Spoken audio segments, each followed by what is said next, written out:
Welcome back. Tonight, we drift through the sleepy streets of the Inca Empire. So wherever you are, however your day has been, you have nothing to do now but rest. There are no twists tonight, nothing to follow, nothing you need to remember in the morning. A city of carved stone and high terraces, growing still beneath a thin mountain mist.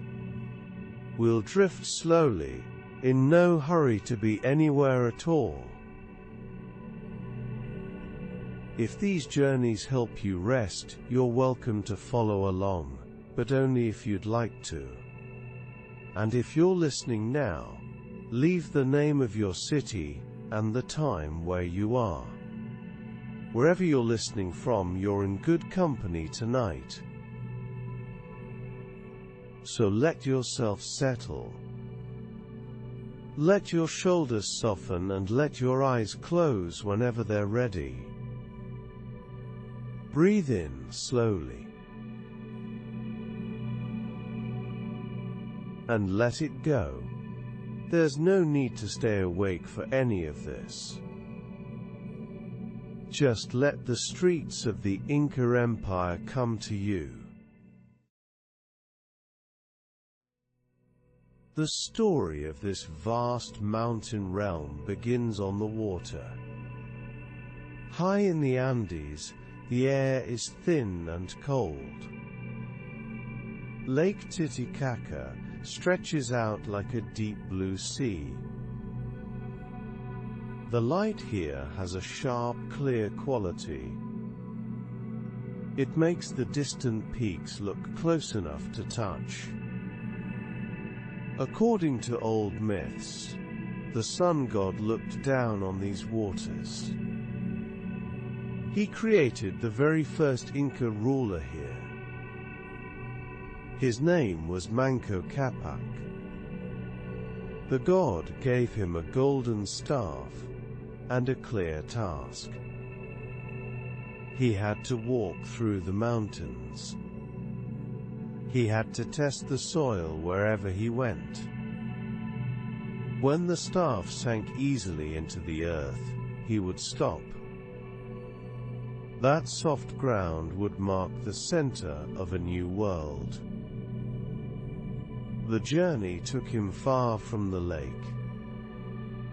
He walked until he found a green, fertile valley. That quiet valley would eventually become a great capital. For a long time, that valley held only a small, peaceful kingdom. The people farmed the slopes and lived quietly. But things changed with sudden, incredible speed. In less than a single century, this modest home grew outward. It transformed into the largest realm in the ancient Americas. They called it Tawantinsuyu. The name means the realm of the four parts. It stretched all the way from modern Colombia down to Chile. You can still feel the scale of that growth today. The landscape is heavily marked by their passing. Stone watchtowers sit on lonely, windswept ridges. Terraces climb up impossible, steep slopes. The sheer size of the territory is hard to grasp. It covered dry deserts, wet jungles, and freezing peaks. Yet it all started from that one fertile basin. A few generations of leaders pushed the borders outward. They turned a quiet farming culture into a massive, unified world. The spark for this massive growth was actually a sudden threat. A rival group called the Chanca marched on the quiet valley. they were fierce and ready to take the land by force. The ruling king fled in fear, but his young son chose to stay and fight. His name was Pachacuti. He rallied the remaining defenders. Against all odds, he pushed the fierce invaders back. He won a stunning victory that changed everything. That single defensive stand shifted the course of history. Pachacuti took the throne and looked beyond his borders. He realized that standing still was no longer safe. The only way to protect his home was to expand it. He began to march outward with a new, confident army. He brought neighboring lands under his direct control. A small, quiet kingdom suddenly became a growing empire. The victory gave him total power. He used it to reshape his entire world. With his new power, the young ruler completely rebuilt his home. He wanted the capital city of Cusco to show his strength. He did not just add new streets and houses. He redesigned the entire layout with a specific shape in mind. He made the city look like a giant, resting puma. The puma was a very sacred animal in their culture. It stood for raw power and earthly strength.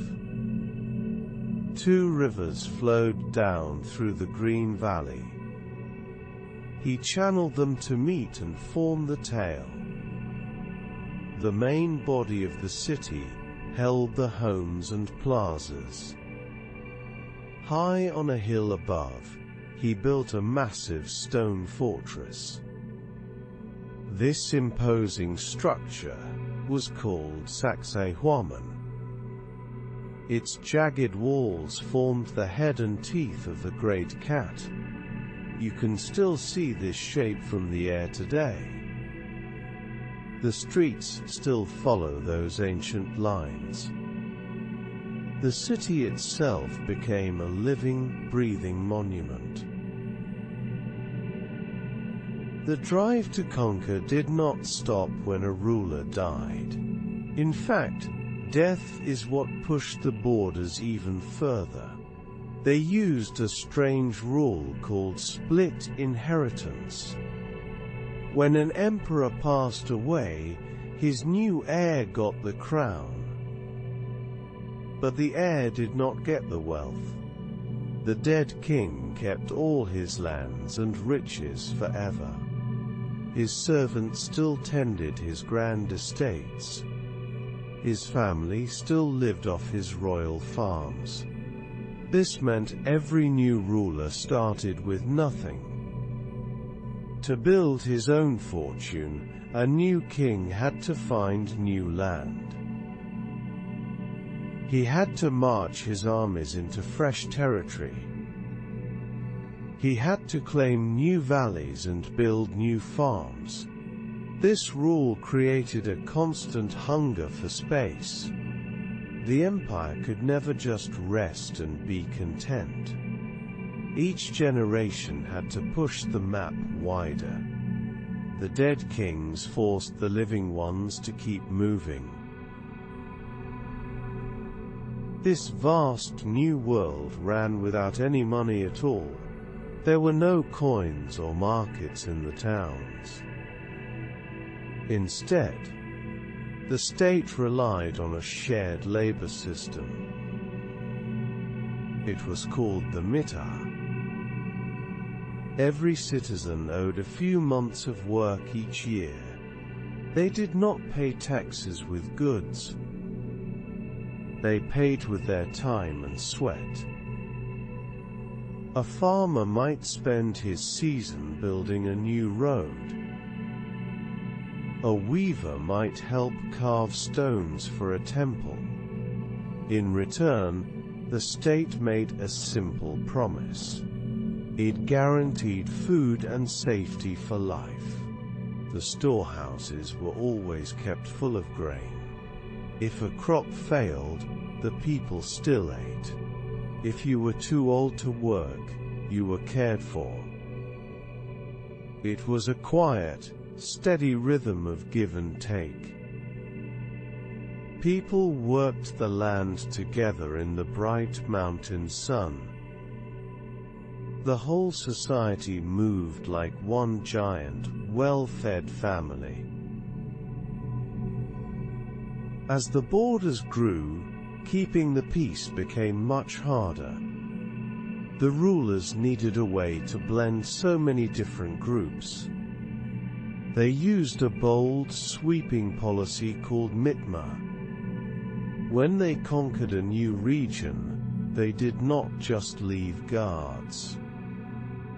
They moved entire loyal communities into the newly claimed land. Thousands of families packed up their homes and their lives.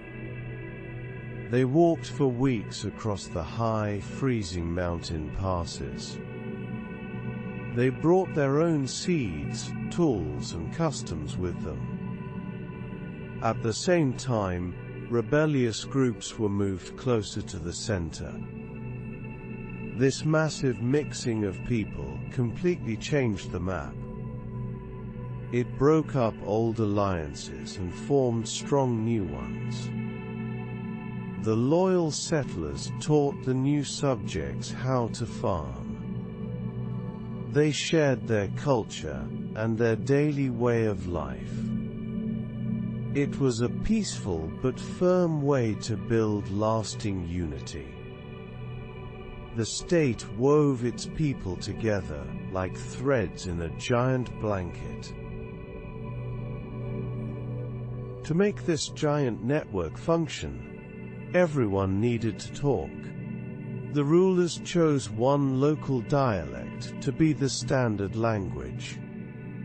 They called it Quechua. They taught it to every new group they brought into the fold. It quickly became the shared voice of the high mountains. Traders used it to swap goods across deep, wide valleys. Builders used it to plan massive, perfect stone walls. It tied the distant corners of the realm tightly together. Even today, you can hear this language in the high villages. Millions of people still speak it as their very first tongue. It survived the fall of kings and the arrival of ships. You might hear it in a bright, rural classroom at dawn. You might hear it in a busy, colorful market square. The words still carry the shape of the rugged landscape. It is a living echo of a time when the mountains spoke with one voice. The rulers were also smart about matters of faith. They knew that forcing people to change gods caused anger. So they used a policy of gentle inclusion. When a new tribe joined, they could keep their local spirits. They could still pray to their sacred rocks and rivers. The state only asked for one small change. The conquered people had to add the sun god Inti to their prayers. They had to place him at the very top. This simple rule kept the peace in many new lands. Old shrines were not destroyed or torn down. Instead, they were brought into the larger fold. A famous desert pyramid on the coast is a perfect example. It was an ancient site of pilgrimage long before the empire arrived. The new rulers just added their own temples next to it. They built trust by letting the old ways live on. The land itself was the biggest physical challenge they faced. The Andes push up sharply from deep, warm river valleys. The ground rises into freezing, thin air in just a few short miles. This extreme vertical shape makes traditional farming very hard. The temperature can drop wildly on a single mountain slope. To survive, the farmers had to invent something entirely new. They created a brilliant system of microclimate farming. They carved deep, flat terraces into the steep, rocky hillsides. These stone walls caught the heat of the sun during the day. They kept the soil warm when the freezing cold night fell. A single mountain could hold many different growing zones. They grew tall corn at the warm, sunny bottom. They grew tough potatoes in the chilly clouds near the top. They learned exactly what would grow at every single height. They turned a harsh, jagged world into a giant stepped garden. One specific area became the beating heart of their food supply. The Urubamba River cuts a deep, green path through the solid rock. This gorge sits much lower than the main highland capital. The air down here is much warmer and softer. The soil is rich and catches the bright morning sun perfectly. They called this special place the Sacred Valley. It was the only spot nearby that could grow maize on a massive scale. Maize was not just simple food for the common people. It was a holy crop used in all major state rituals. They needed huge amounts of it to brew sweet beer for the festivals. So they completely transformed the entire valley floor. They built endless rows of perfect stone farming terraces. They channeled the river to water every single green plant. The valley became a vast green engine of life. It fed the priests, the kings, and the gods themselves. High above that river, they built their most famous royal retreat. Machu Picchu sits on a narrow saddle between two towering peaks. It looks like a magical, impossible place to build a stone town. But the location was chosen for a very practical reason. The site sits directly on top of a major geological fault line. Over millions of years, deep earthquakes shattered the white granite bedrock. This gave the builders an endless supply of pre-broken stone. They did not have to drag heavy rocks up the steep cliffs. The mountain had already done the hardest work for them. They just had to shape the loose granite blocks. They fitted them together perfectly without using any mortar. The fault line also provided natural drainage for the heavy tropical rains. The water slipped easily through the naturally cracked earth. The very forces that break mountains apart helped them build a masterpiece. To connect all these distant sites, they needed a reliable path. They built a road network that simply staggers the mind. It was called the Kopak Nun. It stretched for 25,000 miles across the rugged land. This was not a simple, dusty dirt trail. It was a true masterwork of stone and engineering. The builders paved smooth paths over dry, empty deserts. They carved narrow ledges right into sheer green cliffs. They built massive retaining walls to hold the earth in place. They wove thick grass bridges over raging river gorges. Runners used these roads to carry messages at incredible speeds. A fresh fish from the ocean could reach the mountain capital in 2 days. The roads tied the sprawling realm into one tight knot. You can still walk on these ancient stones today. They cling to the misty slopes, waiting for footsteps that rarely come. The stone roads also reach down into the deep, green jungle. The eastern slopes of the mountains drop into a dense cloud forest. The air down here is thick, wet, and heavy with mist. They called this wild, untamed region Antisuyu. They did not expand into this area for more farmland. They came for luxury goods that the high peaks could not offer.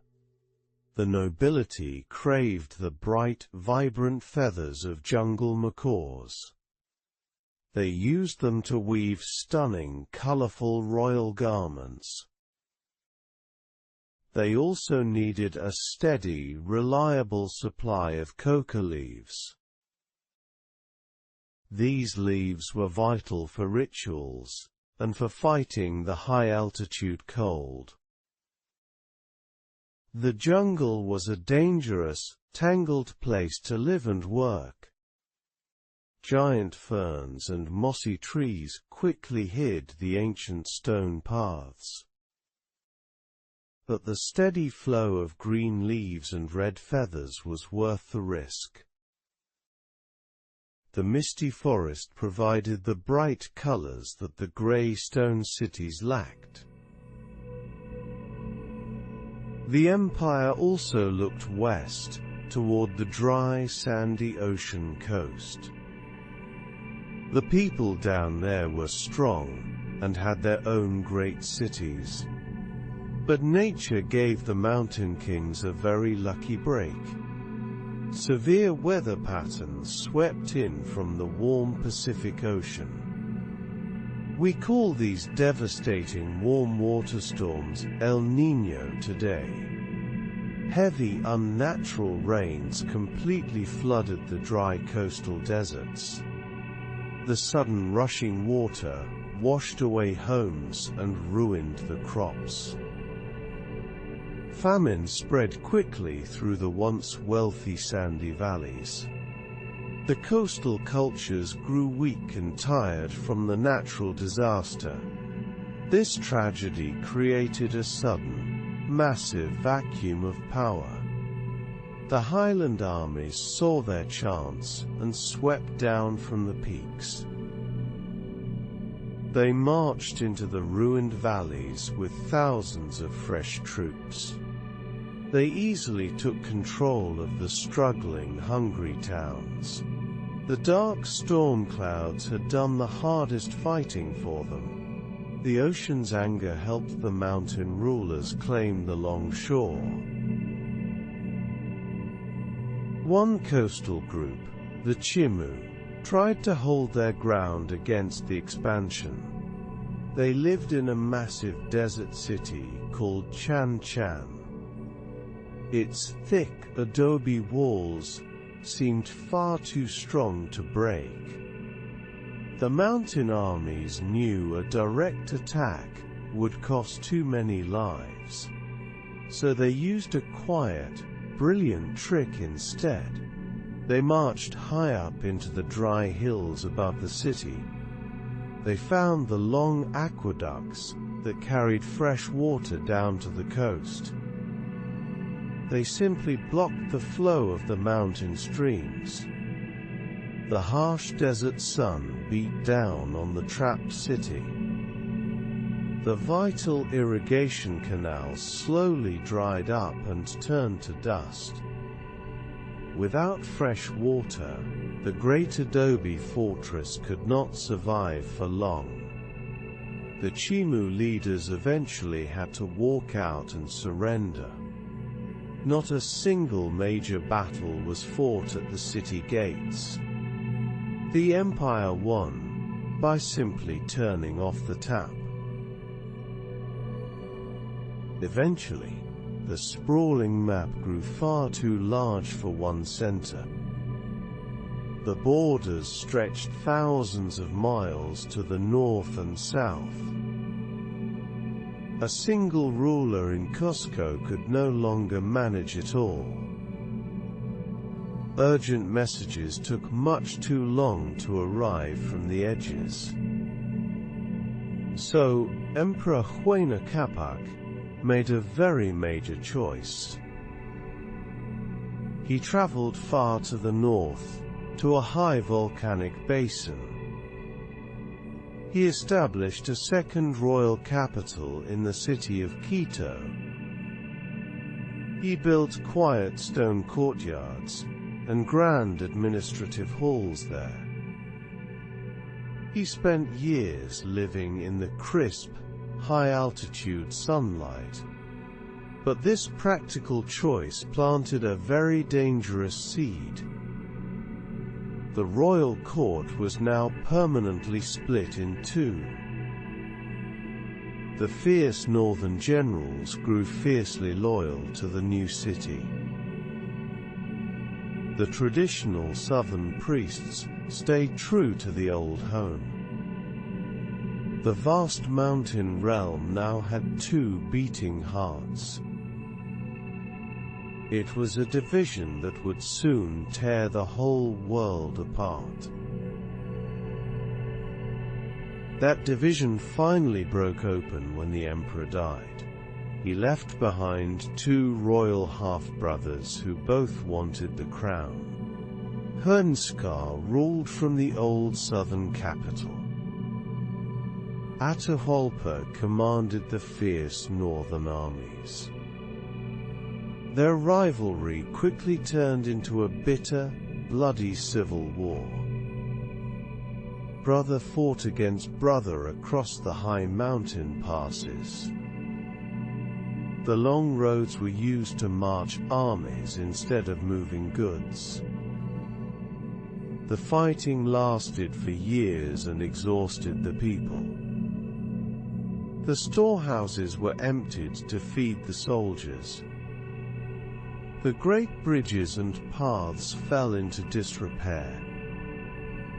Atahualpa finally won the brutal conflict. He rested his tired army in the highland plaza of Cajamarca. But the victory came at a terrible cost. The military was fractured, and the infrastructure was broken. The empire was completely exhausted. It was the worst possible moment for strange ships to appear on the coast. The sudden arrival of the Spanish brought a new kind of violence. The exhausted empire simply could not hold off the strange new weapons. The foreign invaders had sharp steel swords and fast, heavy horses. The native armies had to fall back quickly and try to regroup. They staged a brilliant tactical retreat to a town called Ollantaytambo. This quiet place sat deep in a steep, narrow river valley. The local farmers had built massive stone terraces high up the mountainside. The native generals looked at these farming steps and saw a perfect fortress. They placed their archers high up on the sturdy stone walls. When the Spanish cavalry charged, The heavy horses could not climb the steep steps. The agricultural terraces acted like giant, unbreakable shields against the attack. The defenders rained arrows and stones down on the trapped riders. For a brief moment, the old farming engineering saved them. The ancient walls stood strong against the terrifying new threat. The rebel leader, Manco Inca, desperately needed to buy more time. He knew the heavy Spanish horses were completely useless in deep mud. So he looked down to the rushing waters of the Urubamba River. His clever engineers still knew exactly how to shape the land. They quickly built a strong dam across the fast-moving water.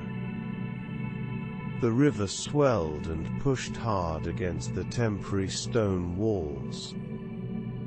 When the Spanish forces rode into the valley, the trap was finally sprung. The defenders broke the dam and released the angry river. A massive wall of muddy water rushed violently over the banks. It flooded the entire valley floor and turned it into a thick swamp. The heavy horses sank deep into the soft, wet earth. The trapped riders could not move forward or retreat easily. The clever flood stalled the enemy advance just long enough. It gave the surviving leaders time to slip away into the trees. The surviving leaders fled deep into the humid, tangled Amazon jungle. They left the high, bright stone cities behind them forever. They found a perfectly hidden valley, far from the main paved roads. Here, they built a secret new capital city called Vilcabamba. The thick vines and broad tropical leaves quickly hid their quiet work. The Spanish patrols simply could not find them in the dense green maze. In this deep shadow, the old empire secretly managed to live on. For 36 more years, a stubborn line of rebel kings held court. They kept the ancient rituals alive under the thick jungle canopy. They plotted small, quiet raids, and dreamed of taking back their mountain home. But the extreme isolation slowly wore the hidden community down. The final ruler was eventually captured, and the secret city was completely abandoned. The hungry jungle quickly swallowed the very last stone walls. The greatest realm in the Americas faded into the quiet morning mist. Back in the old mountain capital, the conquerors started to build. They did not want to find a brand new place to live. They chose to build their colonial city right on top of the ruins. The ancient stone walls were simply too strong to tear down. The dark grey blocks were fitted together perfectly without any mortar. So the Spanish just used them as ready-made, unbreakable foundations. They built bright white stucco walls directly over the old masonry. They placed heavy carved wooden balconies above the ancient stone doorways. They built their grand Catholic churches on top of the ruined sun temples. You can still see this strange, beautiful blending in Cusco today. Walk down a quiet, narrow street just as twilight falls. You will see warm light spilling from a modern cafe window. Right below that window, the massive Inca stones still sit in perfect silence. The old world is literally holding up the new one. But the old mountain capital soon lost its grip on power. The Spanish rulers did not care about the high freezing peaks. They needed to send heavy silver and gold back to Europe. They needed a safe, deep harbor for their large wooden ships. So they founded a brand new capital on the dusty coast. They called this new coastal settlement Lima. The political center of gravity shifted permanently to the ocean. The new city quickly grew rich with trade and colonial power. Heavy sea mist rolled through its carved wooden balconies at dawn. Meanwhile, the once mighty highland city was simply left behind. It became a remote, quiet provincial outpost for many long centuries. The long stone roads were mostly forgotten by the new rulers. The mountain passes were left to the wind and the local farmers. The heart of the country now beats to the rhythm of the sea. While the coast grew busy, some ancient places stayed perfectly hidden. The Spanish never found the great royal estate on the fault line. Machu Picchu sat quietly on its high mountain saddle for centuries. The jungle slowly crept over the perfect, empty stone terraces. Thick brush and twisting green vines covered the silent houses. It became a quiet local secret, known only to a few farmers.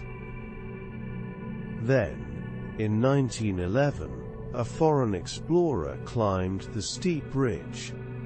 He pushed through the dense vegetation and finally saw the walls. His global rediscovery changed our view of history completely. The outside world finally saw the true genius of Inca engineering. The flat, overcast light of early expedition photographs showed a sleeping giant. The massive stones had waited patiently under the thick green canopy. They proved that the old stories of lost mountain cities were true. The hidden estate woke up and captured the imagination of the world. Today, the high mountains are seeing a very different kind of return.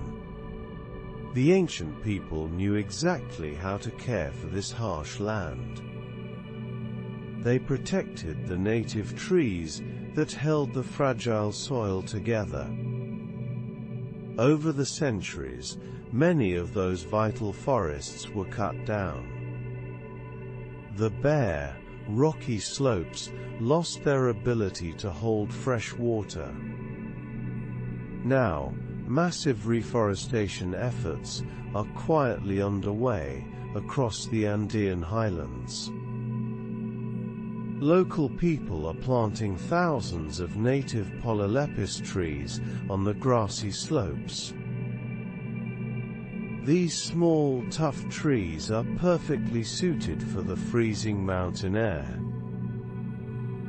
They are slowly restoring the ancient watershed that the early builders once engineered. Under a bright blue sky, the new green saplings dot the hillsides. It is a quiet, modern effort to heal a very old wound. The people are working with the land again, just like their ancestors did. The great mountains are slowly turning green once more.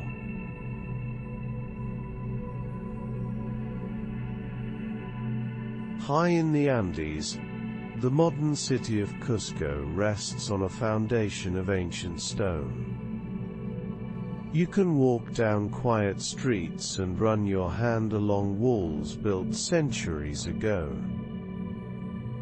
The Inca mastered a technique called ashlar masonry. They cut massive blocks of gray granite with absolute precision. The stones fit together perfectly, without a single drop of mortar. Builders shaped each heavy block to lock into its neighbors. The joints are so tight that you cannot slide a piece of paper between them. This was not just a display of skill. It was a way to make the walls flexible and strong. When the earth shakes, these dry joints allow the stones to shift slightly.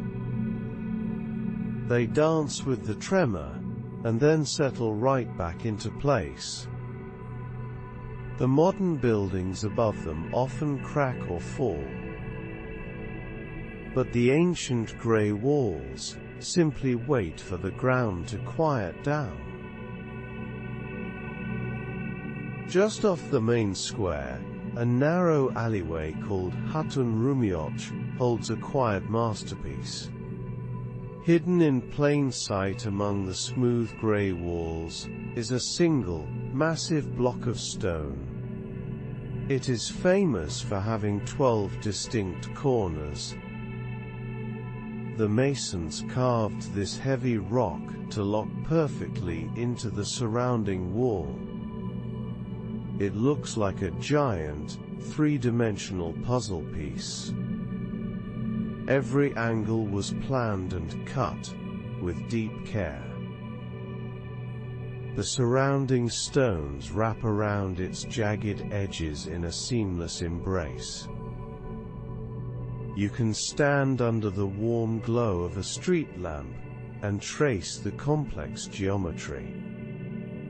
It feels less like a wall, and more like a work of art. The builders did not choose the easiest path. They chose the strongest one. This 12-angled block anchors the entire section of the street. It holds the weight of the past with a quiet, stubborn grace that still stops people in their tracks. A short walk away sits the Coricancha, once the most sacred temple in the empire. Much of it was lost over time, but the surviving inner chambers remain perfectly intact. These rooms reveal walls made of dark, polished andesite. The stone is so smooth it almost feels soft to the touch. The builders created these quiet sanctuaries to honor the moon, the stars, and the rainbow. Each room was a dedicated space for a different part of the natural world. The walls feature trapezoidal niches that once held golden figures and sacred objects. Today the niches are empty, but the rooms still hold a deep sense of peace. Soft afternoon sunlight filters in, highlighting the seamless joints of the dark stone. You can stand in the center of a chamber and feel the stillness. The outside world fades away. The temple remains a quiet tribute to the sky above. The heart of the modern city beats in the wide, open space of the Plaza de Armas. People gather here at night to talk, walk, and listen to the distant sounds of traffic. But beneath the cobblestones lies a hidden piece of history. The buried foundations of the Sunto Wasi, rest quietly in the dark earth. This was once a massive circular tower that dominated the ancient skyline. It stood tall above the plaza, a proud symbol of power and faith. When new rulers arrived, they tore the great tower down to the ground. They paved over the ruins and built a new world on top. Today, the tower is entirely gone from view. Yet its massive stone footprint remains locked in the soil below. As you walk across the plaza, you are stepping over the ghost of a giant. The city simply grew over its own memories. There is another secret flowing right beneath those same busy streets. To protect their capital from heavy floods, the ancient engineers made a bold choice. They took the wild Safi River and channeled it completely underground. They built strong stone walls to guide the water, and then paved right over it. This massive project created the flat, dry land needed for the main plaza. The river never went away. It simply moved into the dark. If you walk down certain quiet streets at night, you can still find clues. Look for a small metal grate set into the modern road. If you listen closely, you will hear the rush of dark water. The ancient river still runs strong beneath the sleeping city. It flows through its hidden stone tunnel, just as it has for centuries. The city above stays dry, while the wild water rushes safely below your feet. Just above the valley sits the massive stone fortress of Sacsayhuaman.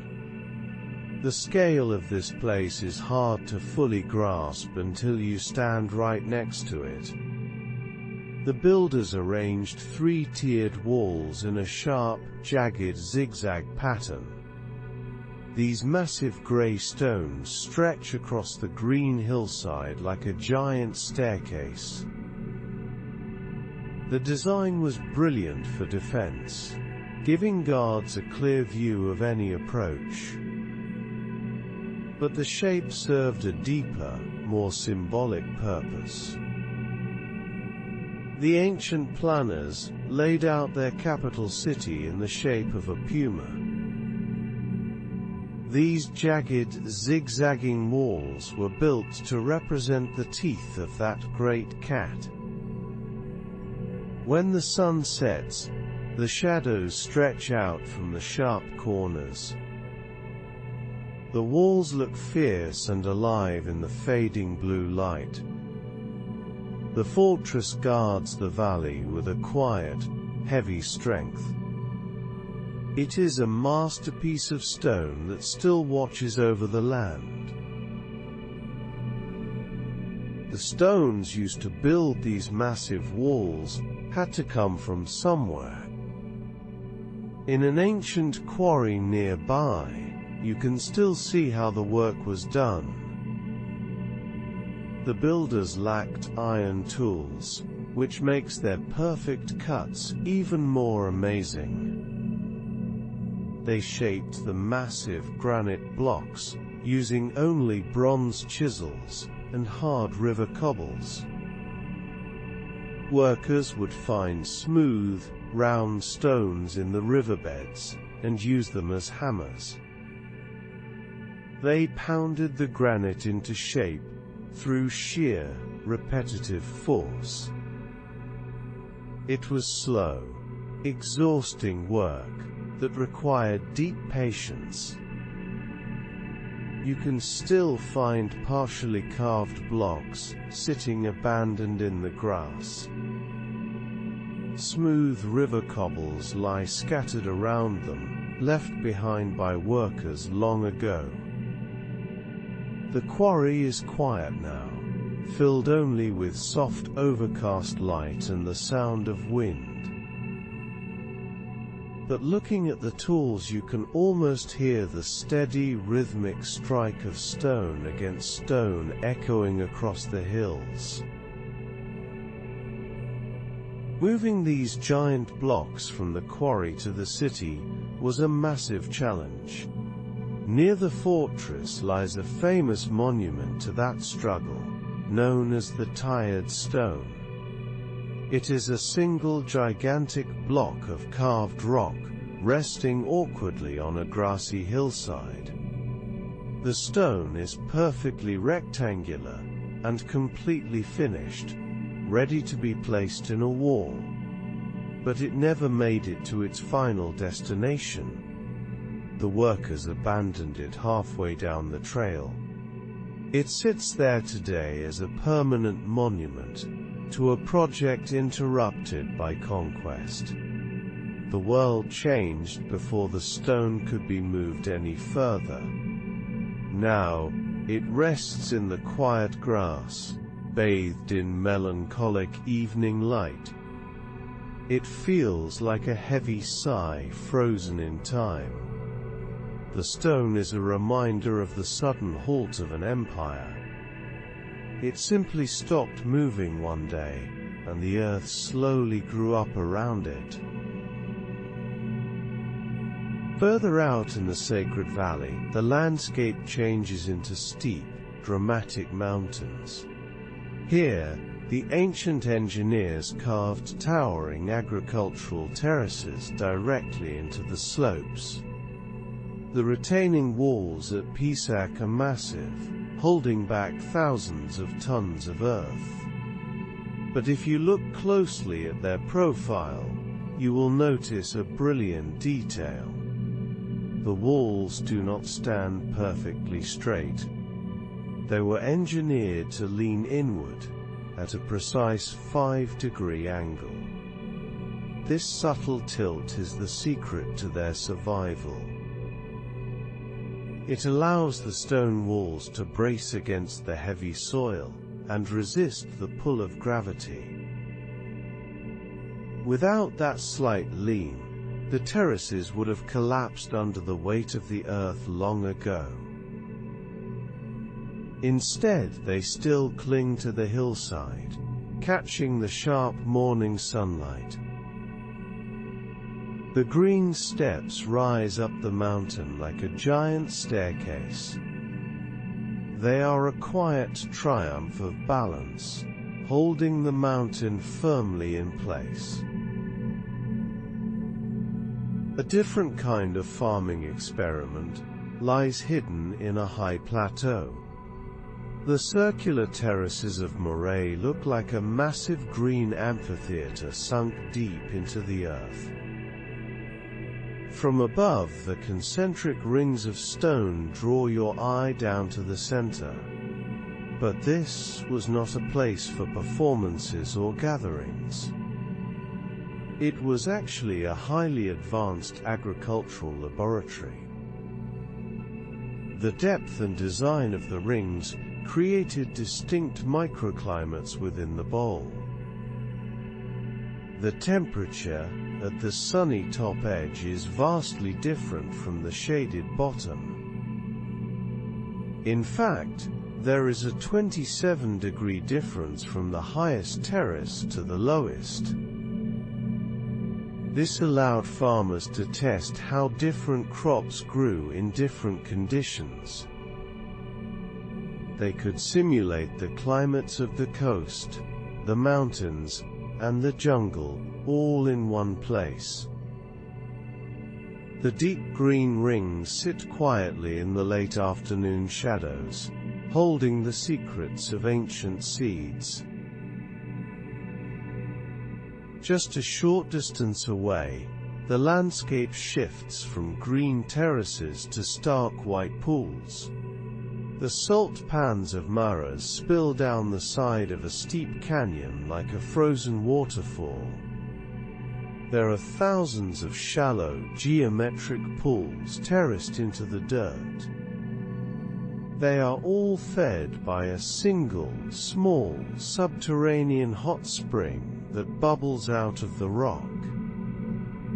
The ancient engineers channeled this salty water to flow perfectly into every single pool.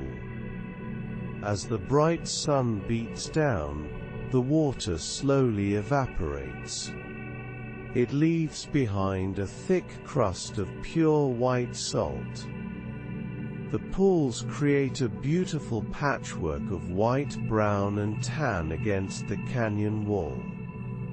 The system is so perfectly designed that local families still harvest salt here today. The tiny stream of water continues to flow, just as it always has. It is a quiet, slow process of evaporation, driven by the sun and stone. Growing food was only half the challenge in this rugged mountain empire. Storing it safely was just as important to prevent famine during bad years. High on the windy hillsides above the town of Ollantaytambo, you can see the solution. The builders constructed thousands of stone storehouses, known as kolkas, clinging to the steep slopes. They placed them high up to catch the natural freezing drafts that sweep through the valley. These cold winds acted as a natural refrigeration system. The steady breeze kept the stone rooms dry and incredibly cold. This allowed the empire to preserve grain and potatoes for years at a time. The rectangular ruins still overlook the valley below, bathed in crisp morning light. They stand as quiet reminders of a society that planned for the future. The wind still howls through the empty stone windows, keeping the high mountain air cold and moving.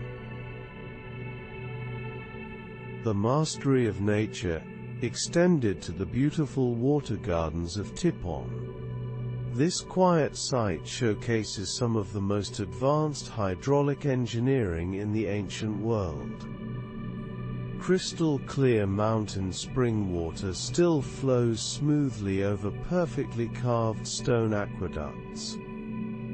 The builders shaped the channels to control the speed and sound of the water. It drops over terraced fountains in a steady, calming rhythm. The stone paths guide the streams through lush green grass and bright flowers. The system was built so perfectly that it has never stopped working. Even today, the water runs exactly as the engineers intended centuries ago.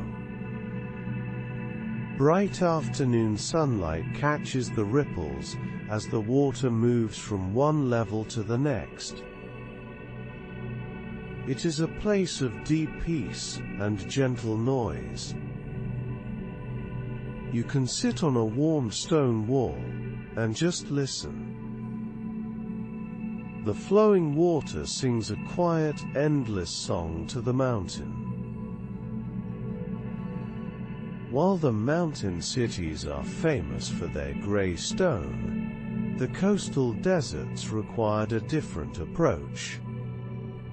The empire adapted to the dry, sandy environment by building massive administrative centers out of earth. Tambo, Colorado is a sprawling complex made entirely of adobe brick. The builders shaped the mud and clay into thick walls that kept the desert heat at bay. They did not leave the mud bare. They painted the walls in vibrant shades of red and yellow. Even today, faded patches of that bright paint still cling to the dry adobe. The ruins sit quietly in a vast, empty desert landscape. The wind blows soft sand through the empty doorways and open courtyards. It feels entirely different from the heavy granite fortresses of the highlands. Yet the precise, orderly layout is unmistakably the same. The Empire simply traded heavy stone for baked earth and bright desert colors. Far to the south, on a desolate peninsula overlooking a high-altitude lake, stand the Cholpas of Silistani. These are massive, perfectly cylindrical stone burial towers. They rise up from the grassy plains, like silent watchers. These towers actually predate the Great Empire, built by an older culture that lived by the lake. But the new rulers were deeply impressed by the beautiful, mortarless masonry. Instead of destroying the towers, they adopted the architectural style for themselves. They began building their own versions, making them even larger and more refined. The tall stone cylinders glow warmly in the light of sunset. They hold a quiet dignity, standing alone against the vast blue sky and the dark water.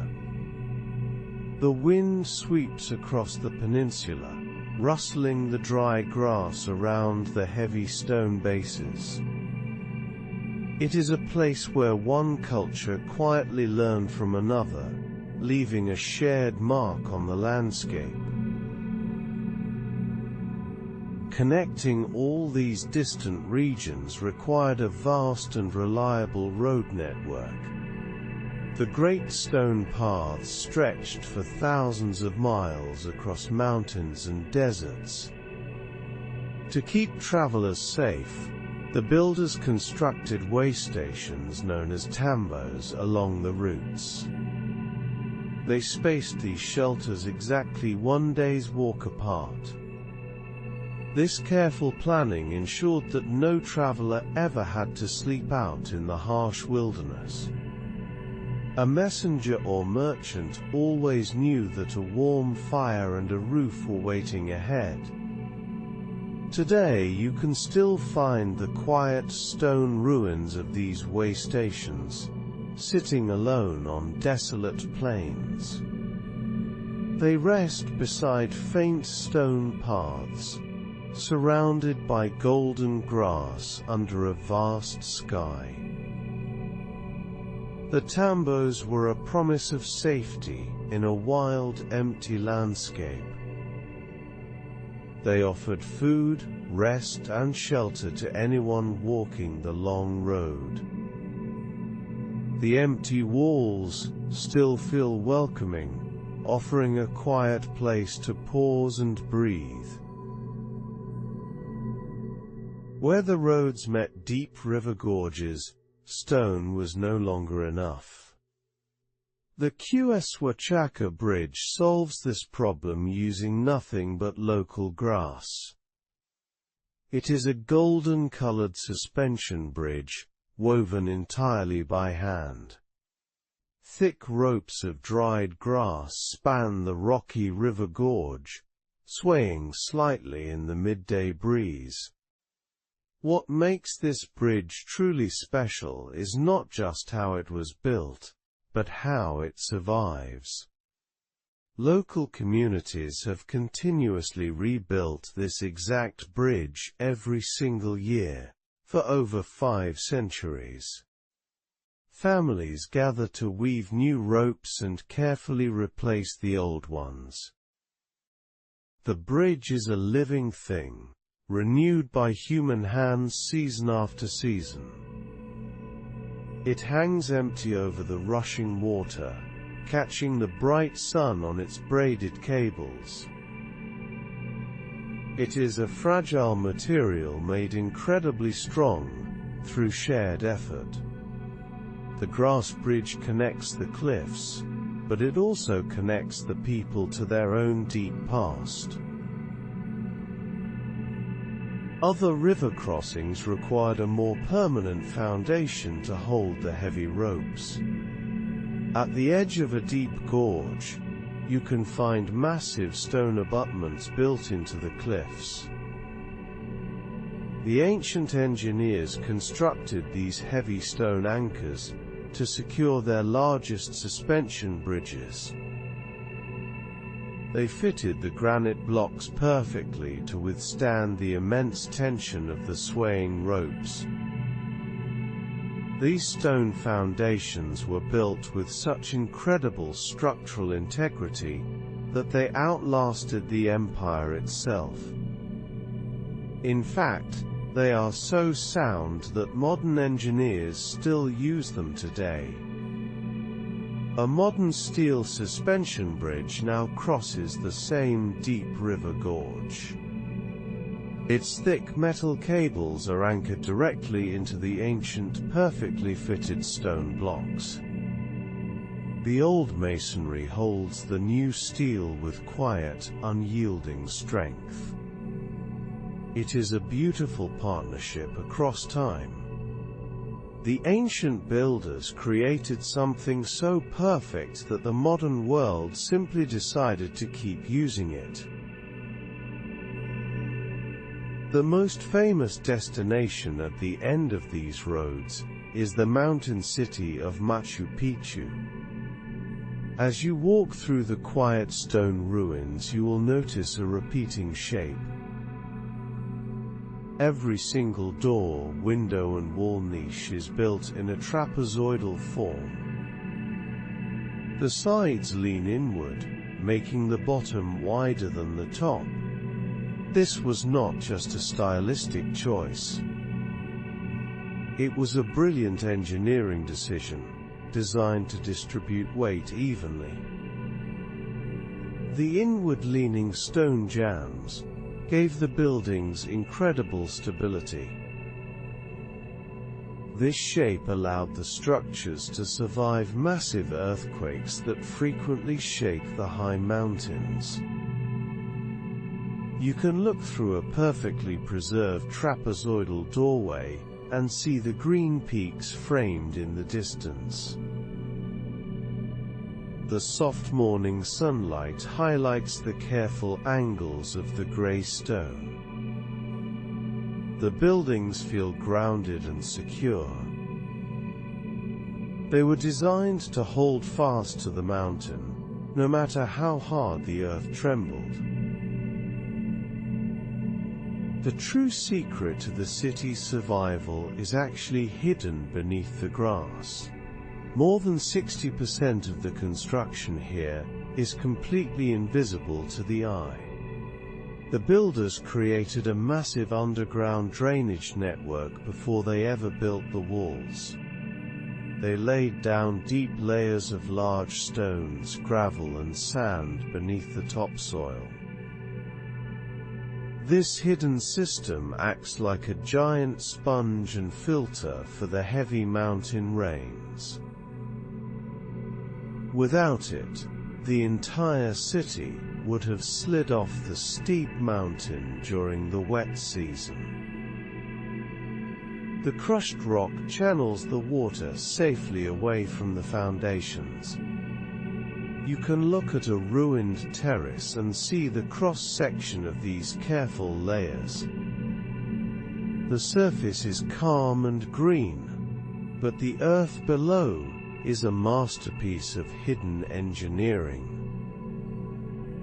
The city stands firm because of the quiet, unseen work buried deep in the dirt. The mountain is held together from the inside.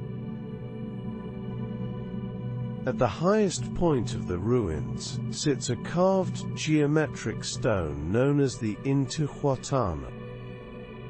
People often call it the hitching post of the sun. It is a beautiful, complex shape that casts precise shadows throughout the year. But the most amazing detail is how it got there. The builders did not carve this heavy stone in a quarry and drag it up the steep slopes. Instead, they carved it directly out of the bedrock peak of the mountain itself. The base of the stone flows seamlessly into the natural rock of the earth. It is literally a piece of the mountain, shaped by human hands. The warm glow of sunrise catches the sharp edges of the carving. It feels deeply rooted to the spot, because it has never been moved. The stone and the mountain are one and the same, tied together in a quiet, permanent bond. Just below the semicircular Temple of the Sun lies another space carved from the living rock. A natural cave sits quietly beneath the heavy stone walls of the temple above. The builders transformed this dark, hidden cavern into a royal tomb. They did not build new walls inside. Instead, they carved smooth, stepped altars directly into the bedrock of the cave. The raw, natural stone blends perfectly with the careful, polished cuts of the masons. Faint, ambient light filters in from the small entrance, illuminating the quiet interior. The air inside is cool and perfectly still. It feels like a secret kept safe by the weight of the mountain. The tomb is empty now, but it still holds a deep sense of reverence. The builders used the natural shape of the earth to create a place of final rest. They let the mountain itself provide the shelter. In a quiet, open-air room nearby, the floor holds a different kind of secret. Two perfectly circular stone mortars are carved directly into the smooth rock beneath your feet. They look like simple grinding bowls, but they served a much more beautiful purpose. When filled with water, these shallow circles act as still, dark mirrors. The ancient astronomers used them to safely observe the reflection of the starry night sky.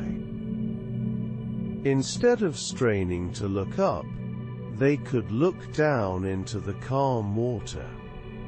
The dark pools perfectly reflect the brilliant, shifting constellations above. The water catches the silver light of the stars, holding the vast universe in a small stone circle. It is a quiet, clever way to study the heavens. You can imagine standing there in the cool night air, watching the stars drift across the water. The sky is brought down to earth, resting quietly at your feet. Hidden on the far side of the neighboring peak is an even more remote sanctuary. The Temple of the Moon is an intricate shrine built directly into a shallow natural cave. It hangs on the side of a steep, forested mountainside, far from the main city. The builders merged perfectly cut granite walls with the rough, overhanging rock of the cavern. The smooth masonry fills the gaps in the natural stone, creating a seamless blend of nature and architecture. Dim, ambient daylight filters through the trees, casting soft shadows on the carved altars. It is incredibly quiet here, with only the sound of wind in the leaves. Very few people make the long hike to see it. The shrine waits in the cool shade, a hidden masterpiece tucked away in the wild. It feels like a private secret shared only with the mountain and the passing clouds. The careful placement of these sites extended far beyond a single mountain. Across a deep, misty valley lie the overgrown stone ruins of Lake Titicaca. The builders constructed this remote site on a neighboring ridge for a very specific reason. It was designed to align perfectly with the main city across the gorge. During the June solstice, a beautiful celestial event occurs. If you stand in these hidden ruins and look across the valley, you can watch the sun rise. The first light of dawn crests perfectly over the distant silhouette of the famous mountain. The early morning light frames the peaks in a brilliant golden glow. It is a massive, landscape-scale alignment that ties the two distant ridges together. The ruins sit quietly in the damp forest, watching the sun trace its ancient path. The mountains speak to each other across the empty air, connected by light and stone.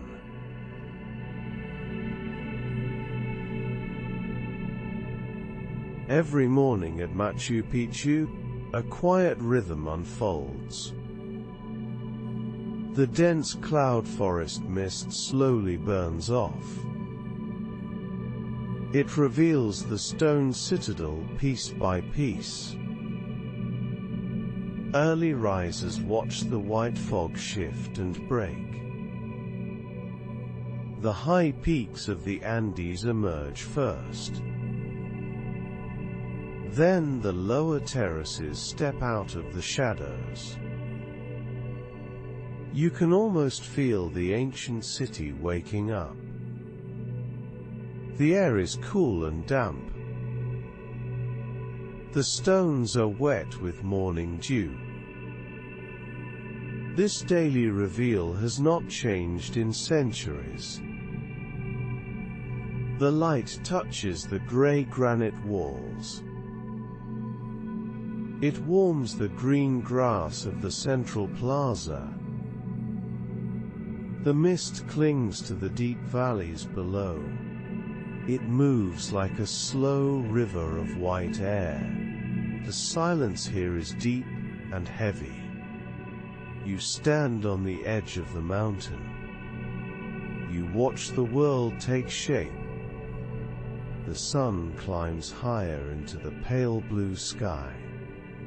The hidden city finally stands clear in the bright morning light. During the June solstice, the light takes on a special meaning. Priests would hold a midnight vigil in the dark. They waited in total silence for the dawn. The cold mountain air filled the stone temples. They watched for the first rays of the sun. The light had to strike specific carved pillars.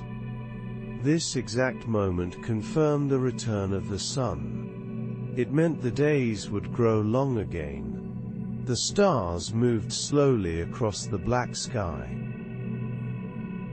The priests sat still on the cold stone floors. They wore thick woven cloaks against the chill. The fire burned low in the small braziers. The smell of ash hung in the still air. You can imagine the quiet tension of that long night. Then the sky turned a soft, pale gray. The first golden beam cut through the window. It hit the stonemark perfectly. the long winter night was finally over. That same winter solstice brings a massive festival to life. The Inti Raymi is still reenacted every June. It fills the ancient fortress of Sacsayhuaman with vibrant colors. The massive zigzag walls glow in the afternoon sun. Rhythmic drumming echoes across the wide grassy fields. Hundreds of people gather to honor the sun god. They wear bright feathers and rich woven tunics. The sound of chanting rises into the clear air. You can feel the deep beat of the drums in your chest. The festival moves with a slow, steady grace. It is a celebration of light and warmth. The dancers step in time with the ancient songs. The shadows grow long against the giant stones. The air smells of dry grass and warm dust. The people carry golden staffs and bright flags. The music drifts down into the valley below. The old fortress feels alive with this shared joy. Before these major state festivals began, the city prepared. The massive central plaza of Cusco underwent a ritual sweeping. Workers brought bright white sand from the distant Pacific coast. They spread it carefully across the wide open square. Then they raked it into perfect smooth lines. The sand purified the sacred space for the ceremonies. The early morning light caught the white grains. The plaza looked like a calm, still ocean. The sweeping was a quiet, deliberate act of care. The wooden brooms made a soft, rhythmic sound. The workers moved together in long, even rows. They cleared away every stray leaf and stone. The city woke up to a flawless white field. The sand felt soft and cool under bare feet. It was a blank canvas for the coming days. The ritual sweeping brought order to the heart of the empire. The clean plaza waited for the people to arrive. The royal mummies were treated as living participants in these events. They were brought out into the clean white plaza. The people wrapped them in fine, colorful textiles. They placed the bundles on ornate wooden litters. The mummies joined the city's daily rhythms. Attendants offered them fresh food and warm drink. The leaders even consulted them on major state decisions. The past was never truly gone here.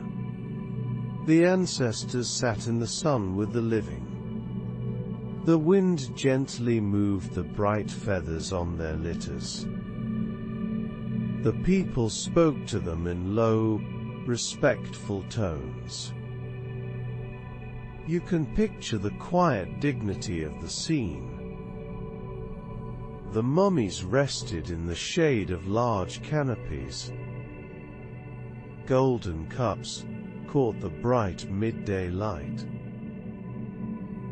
The air smelled of sweet corn and roasted meat. The line between the living and the dead was thin. The ancestors watched over the city with silent, steady grace. A network of invisible lines radiated outward from the center. This was the sequoia system of sacred paths. The lines connected over 300 shrines across the valley. Specific families cared for each quiet stone marker. They were responsible for leaving offerings on exact days. The shrine sat on grassy hills and rocky outcrops. Some were hidden in small, dark caves. Others stood in the open wind. The families walked the invisible lines with quiet purpose. They carried small handfuls of corn and bright shells. They placed the gifts on the cold, grey rocks. The system tied the whole landscape together. It was a giant web of memory and duty. The paths crossed rivers and climbed steep green slopes. The rhythm of the offerings never stopped. The people kept the balance of the world intact. The invisible lines held the vast empire in a tight, careful embrace. Trained record keepers tracked all these duties with quiet focus. The reading of quippus was a deeply tactile ritual. The keepers ran their fingers over complex knotted strings. The colorful cotton cords held vast amounts of data. They recorded census numbers, tax records, and royal histories. The men sat in dimly lit stone rooms. The warm firelight cast long shadows on the walls. They felt the size and shape of each knot. The spacing of the strings told a precise story. It was a language of touch and color. The room was silent except for the soft rustle of cotton. The keepers memorized the meaning of every thread. They passed the knowledge down through the generations. The strings hung like a fringe of bright memories. The history of the empire lived in their hands. The knots held the truth of the past in a simple, quiet form. The news of the empire traveled on foot. The Chasqui runners relayed messages across the vast road network. They moved at incredible speeds over the high mountain paths. A runner would approach the next stone post. He would blow a deep note on a pututu. This large conch shell made a haunting hollow sound. It echoed down the steep, rocky canyons. The next runner heard the call and got ready. The message passed from one man to the next. They ran through the cold dawn and the hot noon. Their bare feet hit the dirt in a steady, fast rhythm. The shell horn cut through the quiet mountain air. It was a sound of urgency and connection.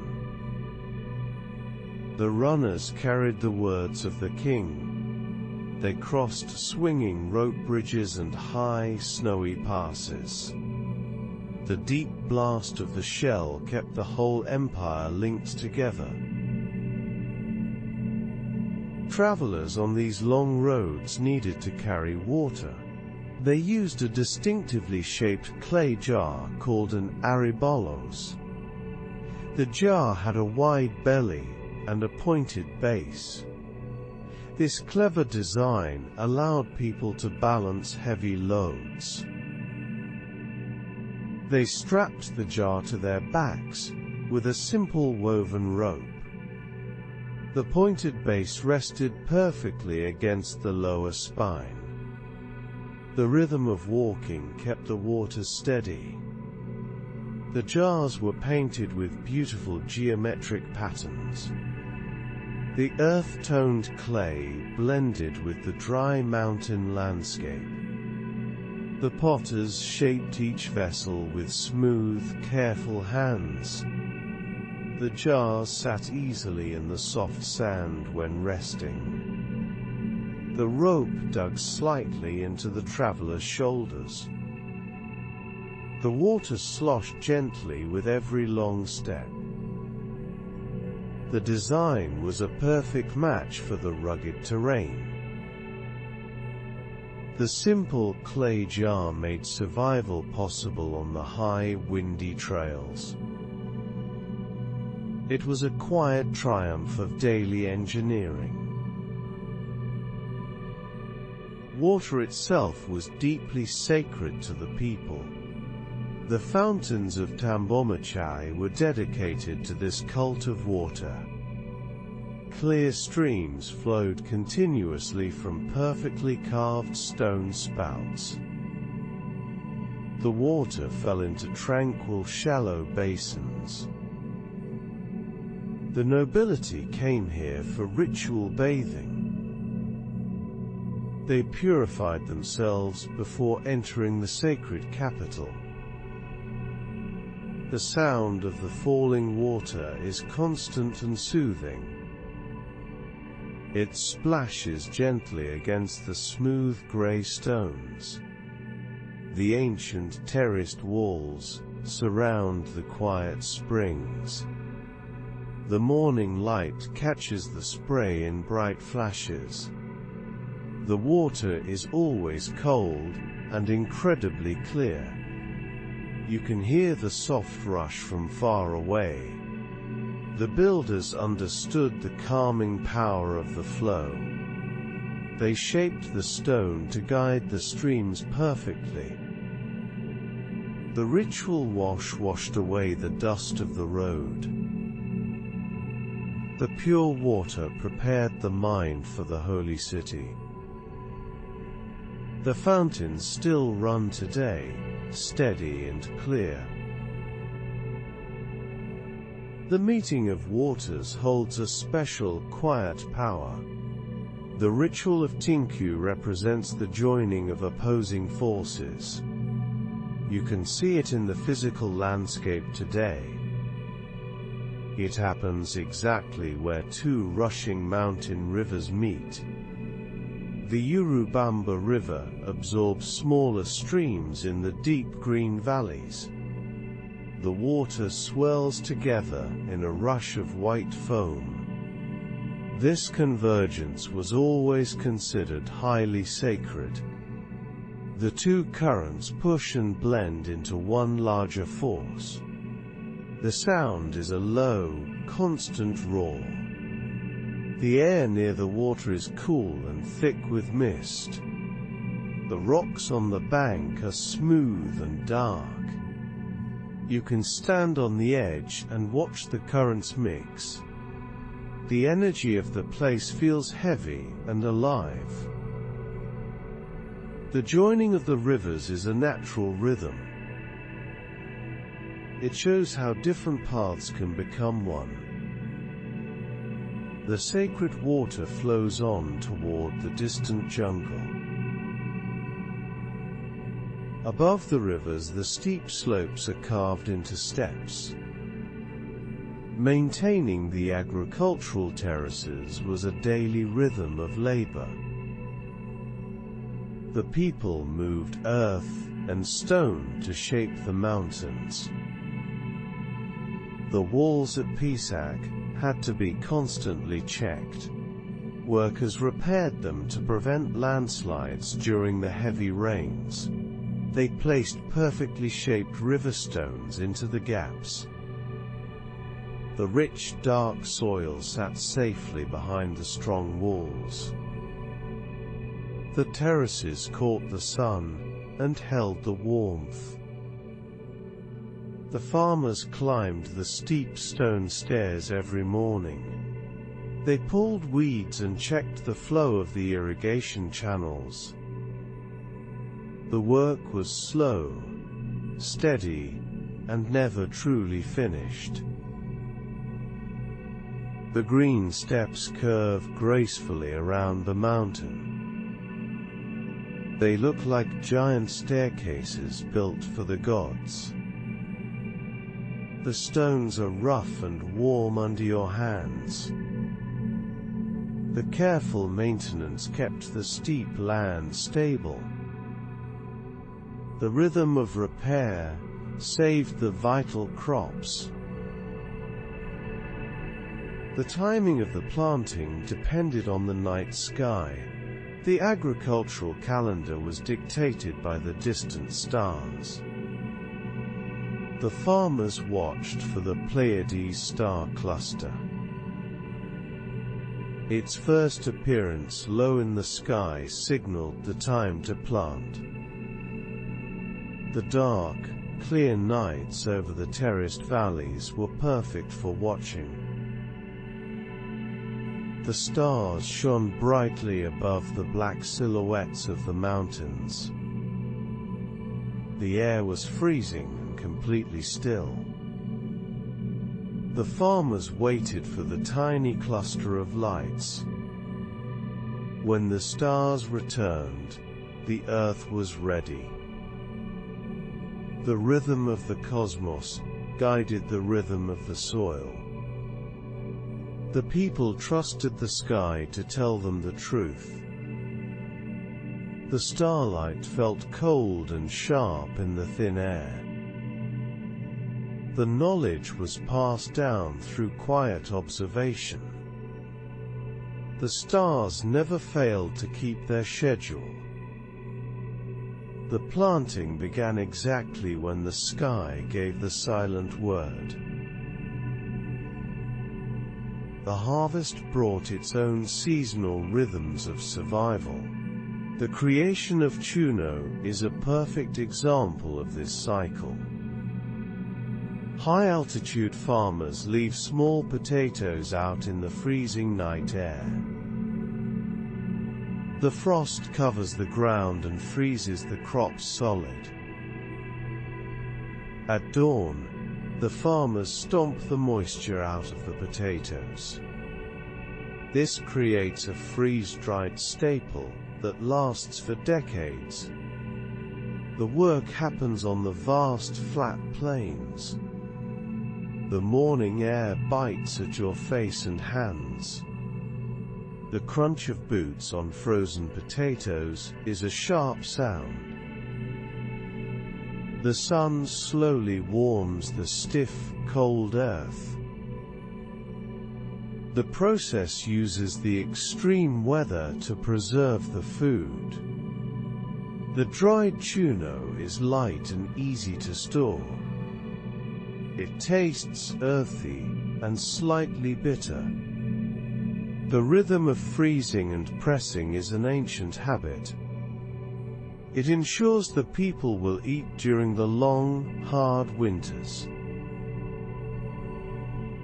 Meat was preserved with the same clever use of nature. The preparation of shaki involved the intense high-altitude sun. People hung thin strips of llama meat on wooden racks. The bright light and dry wind cured the meat perfectly. This preservation rhythm provided lightweight protein for marching armies. The strips swayed gently in the constant mountain breeze. The sun beat down on the golden plains. The meat turned dark and tough over several days. It was easy to pack and carry on long journeys. The smell of drying meat mixed with the dusty air. The stone hut stood quietly in the background. The process required patience and good weather. The dried shaki could be boiled later in thick stews. It gave strength to the travelers on the high roads. The simple rhythm of sun and wind kept the empire fed. These ancient foods still fill the local stalls today. The quiet hum of a Cusco market at dawn is beautiful. It reveals the enduring agricultural rhythms of the region. Highland farmers arrive early at the San Pedro market. They trade dozens of colorful varieties of potatoes. They bring massive ears of giant kernel corn. The wooden stalls are piled high with fresh food. The overhead lamps cast a soft, warm glow. The air smells of fresh herbs and damp earth. The vendors arrange their goods in neat, bright rows. The morning trade is calm and unhurried. People speak in low voices as they make their choices. The market is a living library of Andean crops. The shapes and colors of the food are stunning. The daily exchange connects the city to the high fields. The rhythm of the harvest ends here in the quiet aisles. Sometimes the harvest is celebrated with a special communal feast. The pachamanca is cooked entirely underground in the dark earth. People bury hot stones along with meat and fresh potatoes. They turn the soil itself into a giant natural oven. The mound of dark earth sits in a rural field. Steam gently rises from the soil into the cool air. The lush green mountains surround the quiet cooking site. The smell of roasted meat and herbs seeps through the dirt. The cooking takes hours of patient waiting. The community gathers around the warm mound of earth. They talk and rest, while the food slowly roasts. Opening the oven is a moment of quiet joy. The hot stones hiss as the dirt is pulled away. The food is tender and tastes like the rich soil. The feast honors the earth by cooking within it. The feast is often paired with a traditional local drink. In rustic chicherias, the rhythm of brewing remains completely unchanged. The locals make chicha de jora, a fermented corn beer. The drink is served in massive earthen clay jugs. It is shared communally, to honor the generous earth. The interior of the chicheria is warm and dimly lit. The large jugs rest heavily on thick wooden tables. A single patron might sit quietly in the corner. The air smells sweet and slightly sour from the yeast. The beer is thick and pale yellow. Pouring a glass is a slow, deliberate act. The first few drops are always spilled on the floor. This small splash is a quiet gift to the ground. The rhythm of drinking is slow and respectful. The cool clay of the cup feels rough in your hands. The old traditions live on in these quiet rooms. This sharing of food reflects a deeper social bond. The Aini system is an unwritten rule of reciprocal labor. It is still very much alive in the highlands today. If a neighbor helps you build a new roof, you owe them. You are bound by honor to do the same for them later. The community works together to harvest the steep fields. They gather to put fresh terracotta tiles on a house. The work is hard, but many hands make it light. A small wooden cross is placed on the new peak. A bottle of chicha is left as a quiet blessing. The neighborhood shares the burden of survival. The rhythm of giving and receiving keeps the villages strong. No one is left to struggle alone in the mountains. The debt is paid in sweat and time. The simple promise of future help binds the people together. This communal effort extends to the wild animals as well. The chaku is a massive, shared herding ritual on the plains. Hundreds of people form a long human chain across the grass. They hold a rope tied with bright, colorful ribbons. They gently corral wild vicuñas into a large stone pen. The slender animals run gracefully under the bright sky. The people move slowly to keep the herd calm. Once inside, the vicuñas are sheared for their incredibly soft wool. Then they are released completely unharmed back into the wild. The golden high-altitude plain stretches out for miles. The wind snaps the ribbons on the long rope. The air is filled with the soft sounds of the herd. The shearing is done with quick, careful hands. The ritual protects the animals while gathering their precious coats. The community shares the wealth of the wild landscape. The soft wool is then turned into beautiful, complex textiles. Weavers use a traditional backstrap loom tied to a tree. They maintain a steady rhythm that has survived for centuries. The weaver leans back to pull the threads tight. They pass down complex geometric patterns called tukapos. These bright designs once denoted a person's social status. The quiet courtyard in Chinchero is peaceful and still. The wooden tools rest gently on the half-finished cloth.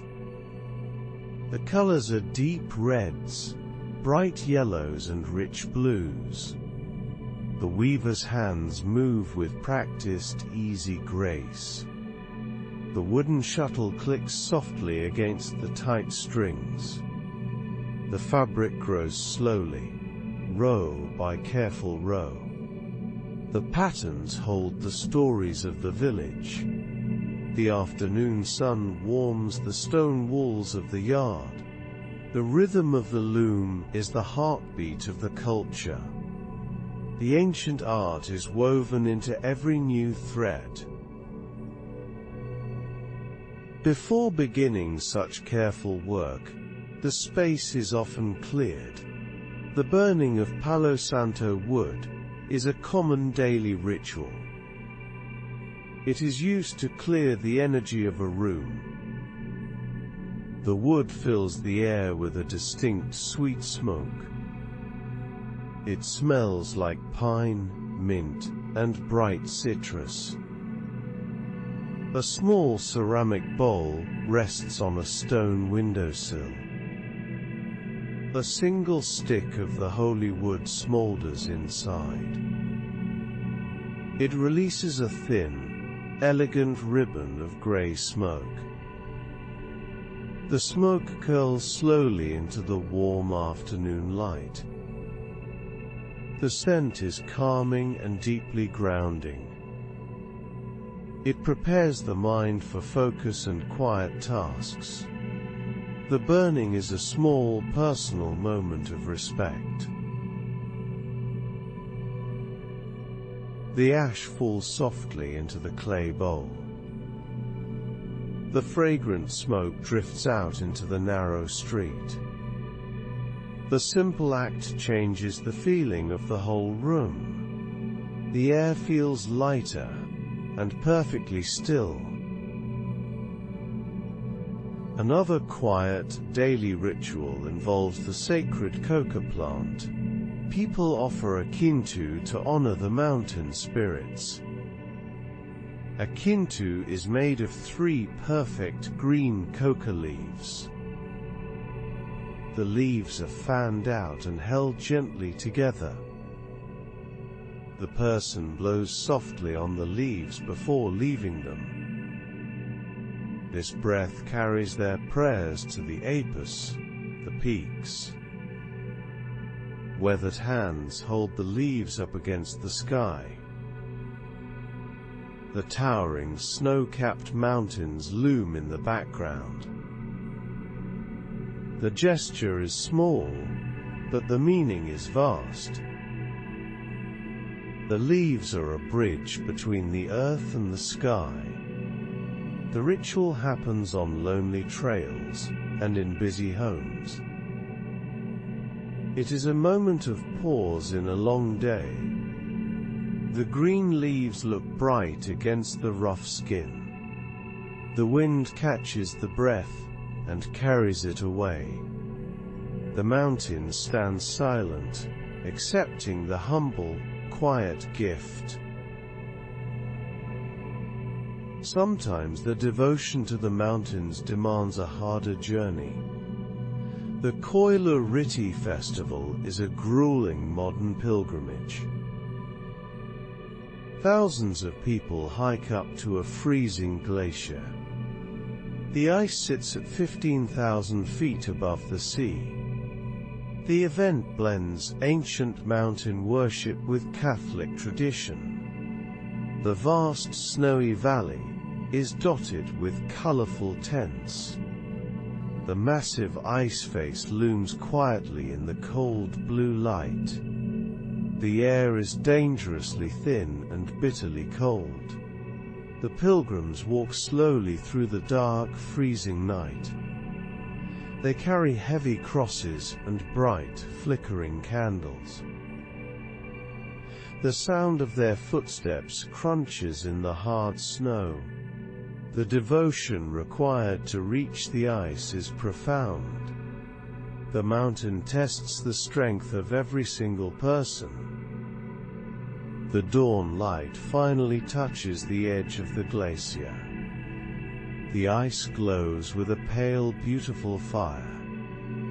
The long, hard journey ends in quiet awe. The journey down from the peaks is accompanied by music. The haunting sound of the quena is everywhere here. This traditional wooden flute has a breathy, hollow tone. It is often joined by the zampona, the bamboo panpipes. This is the defining acoustic rhythm of the high Andes. The notes echo perfectly across the deep, misty valleys. The music sounds like the wind blowing through the rocks. A set of panpipes rests on a woven textile. They sit on a stone wall, overlooking the steep drop. The musician takes a breath and plays a slow melody. The sound carries for miles in the thin, clear air. It is a lonely, beautiful noise. The music rises and falls like the mountain ridges. It settles into the quiet spaces between the stones. The ancient songs drift away into the vast, open sky. The rhythm of the mountains plays on.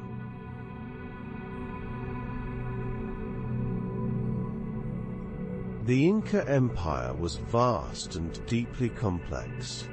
They called their home Tawantinsuyu. This name means the realm of the 4 parts. These 4 massive regions, stretched across the high Andes Mountains. They covered dry deserts, deep valleys, and cold peaks. But they all connected at one single point. You can still stand in that exact spot today. It is the center of the main plaza in Cusco. 4 wide stone roads met right in the middle of this square. The plaza was once covered in bright white sand. It was carried all the way from the distant ocean coast. The sand made the ground glow under the bright mountain sun. Standing there, you were at the true center of their world. Every path led back to this quiet, dusty square. The whole empire spun around this one perfect intersection. It was a simple center for a very large world.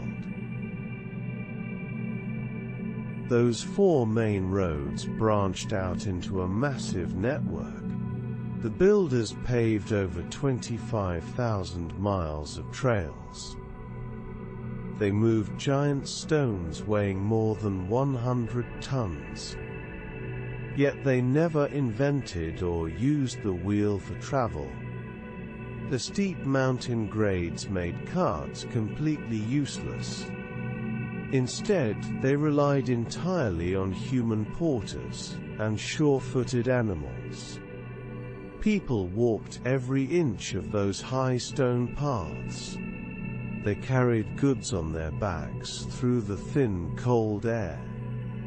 The roads were built with wide stone steps. These steps climbed straight up the sides of steep cliffs. A wheel would just get stuck on the very first ledge. So the empire moved at the steady pace of walking feet. You can still hear the quiet crunch of boots on these stones. The paths were made for the rhythm of a slow, careful climb. The whole world traveled step by step. The animals walking those steps were mostly llamas. But llamas actually make terrible pack animals for heavy freight. They have a very strict weight limit of about 50 pounds. They know exactly how much they can comfortably carry. If a porter tries to load them with too much weight, they simply stop. The llama will sit down firmly on the grassy path. It will refuse to take another step forward. If you try to push them, they will just spit at you. They are stubborn, proud, and completely aware of their own limits. The porters had to respect this quiet boundary. They packed the woven bags lightly and carefully. A long train of llamas could carry a lot of goods. But each animal carried only its fair share. It is a gentle reminder that nature sets its own rules. The mountains demand patience, and the llamas enforce it. The roads often met deep, terrifying river gorges. To cross them, builders wove thick suspension bridges out of local grass. One specific rope bridge spanned the Apurimac River. Local villages maintained this exact crossing for nearly 500 years. They gathered fresh grass every single year to rebuild the cables. The old ropes were cut away and dropped into the rushing water. The new ropes were pulled tight across the dizzying gap. This bridge survived the entire Spanish colonial period. It hung there through centuries of heavy rain and harsh winds. It finally collapsed in the late 1890s. For half a millennium, people trusted their lives to woven grass. You can imagine the bridge swaying gently in the canyon breeze. It was a fragile thing, kept alive by constant human care. The crossing was a quiet promise, renewed by every generation. The grass held the mountains together. Farming on those steep mountain slopes required special tools. Because they lacked heavy plow animals, farmers used human power. They invented a clever tool called a chaquitacla. It is a specialized foot plow made of sturdy wood. The farmer leans their weight onto a carved footrest. This drives the sharp point deep into the dark, rocky earth. It is incredibly efficient for working on narrow, angled terraces.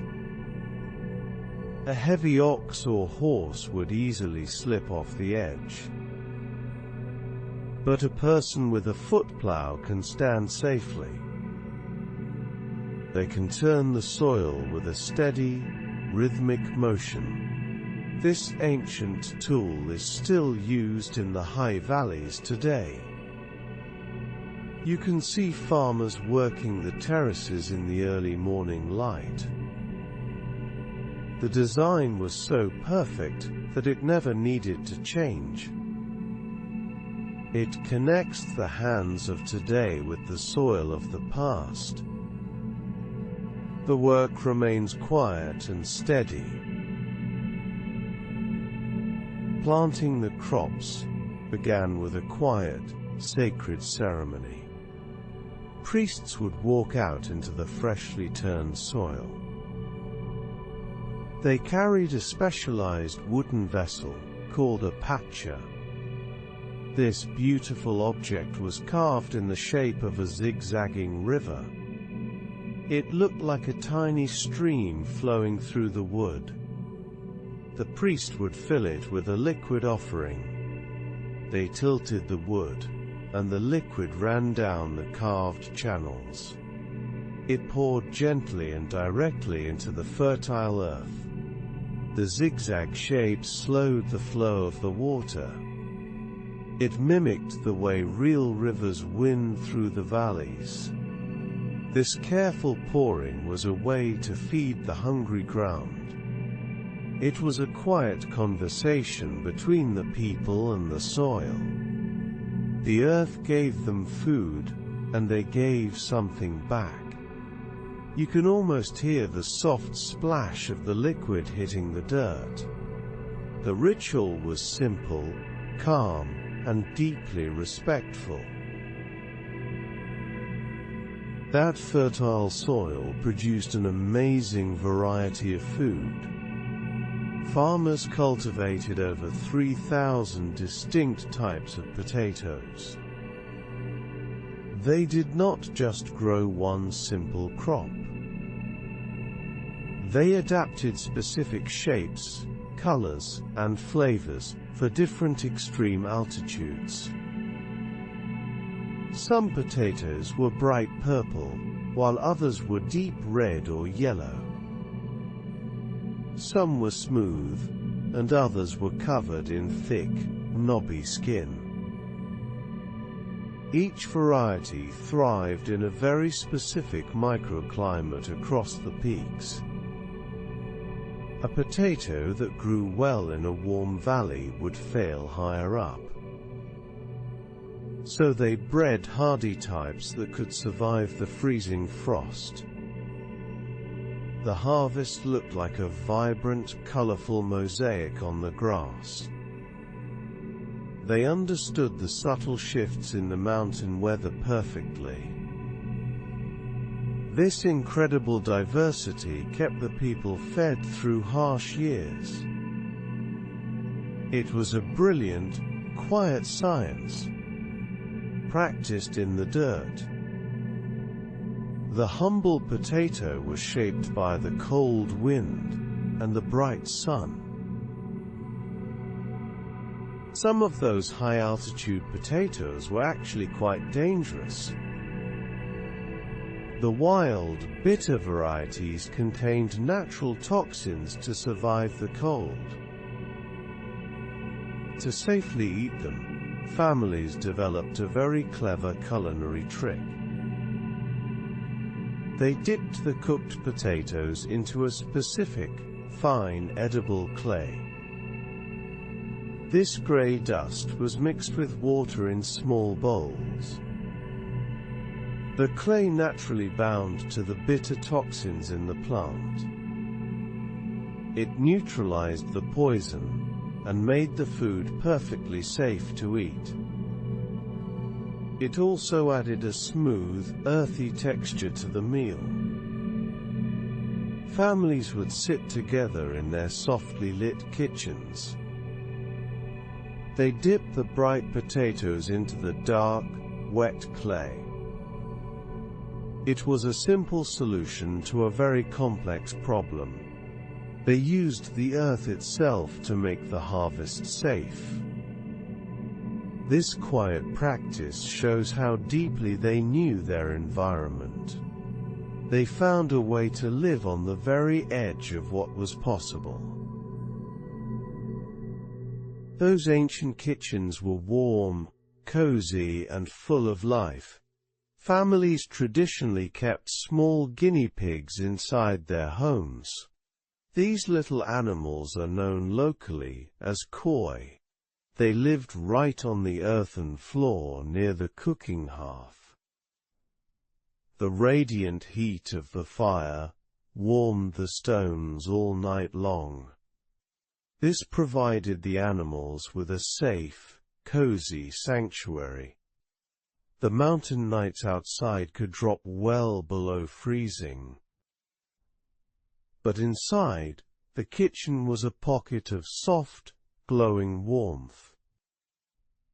The queue would scurry around the edges of the room. They made gentle, quiet squeaking sounds in the dark. They ate vegetable scraps and helped keep the floor clean. It was a peaceful, shared living space for humans and animals. The fire cast long, dancing shadows on the thick stone walls. The whole house felt alive, safe, and deeply rooted in the cold earth. The hearth was the true heart. When it was time to eat, the rules were surprisingly strict. A civic law required citizens to leave their doors wide open. They had to do this every time they sat down for a meal.